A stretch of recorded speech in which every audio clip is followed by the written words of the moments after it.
Hi guys, for today's video gagawa tayo ng kinilaw. Ayan, alam nyo ba na napakadali lang nitong gawin? So habang naghihiwa-hiwa nga tayo nitong luya, sibuyas at siling pansigang at ng kalamansi ay binabad ko na sa suka at asin yung ating dilis. Ayan, so hiwa-hiwain lang natin to na maliliit. Mas maganda maliliit para pagka just in case na manguya natin, hindi na masyadong maanghang talaga kasi nandun yung ahang dun sa sabaw niya. So ayan, ito naman yung kalamansi, bali 4 na peraso yung ginamit ko dyan. So yan guys, depende sa inyo kung ilang peraso yung gagamitin nyo. So after ko nga mababad yung ating dilis ng mga 5 minutes or 6 minutes ng asin at suka, ang purpose kasi ng pagbabad natin ng asin at suka sa isda ay para matanggal yung kanyang lansa at higit sa lahat para maluto ng suka yung isda since hindi na natin to iluluto. So yan, pigain lang natin ng maigi para matanggal yung kanyang pinakalansa. So ayan guys, after naman yan ay maglalagay na tayo ng mga sangkap na ginayat-gayat natin kanina.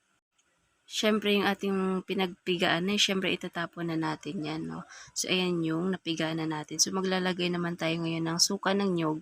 Suka ng nyog ang ginamit ko dito para masarap. At siyempre naglagay na rin tayo ng datu puti kasi itong datu puti ay mas maasim guys. So ayan, kaya naglagay tayo ng datu puti din. And then i-mix-mix nyo lang. At syempre sa ating kinilaw ay hindi mawawala ang ating bitsin. Syempre hindi mawawalan sa ating kinilaw guys. Ano ba kayo?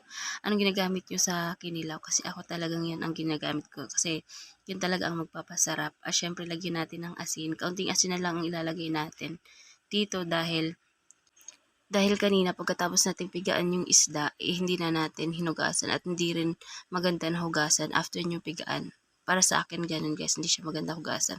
So ayan, pinanglagyan lang natin yung ating mga sangkap na sibuyas, luya at ng siling pansigang at ilalagay na rin natin ngayon yung ating kalamansi.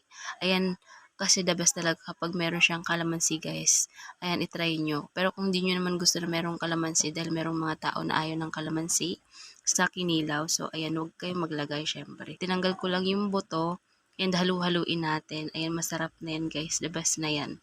At habang pinaprepare ko nga to ay gutom na si Mahal. O Jiva, sana all may mahal. Ayan, asawa ko yun. So yun lang guys, ganun siya kadaling gawin. Take note kapag magkikilaw kayo, make sure na yung isda na gagamitin nyo or yung dilis na gagamitin nyo is sariwa. Okay, malapit kami sa dagat at season talaga ng dilis ngayon kaya nabili ko siya ng sariwa at ang dami pa, mura lang. At ito na yung ating kinilaw na dilis na may kalamansi, ayan, kaya ito na yung sign, kaya gumawa ka na rin.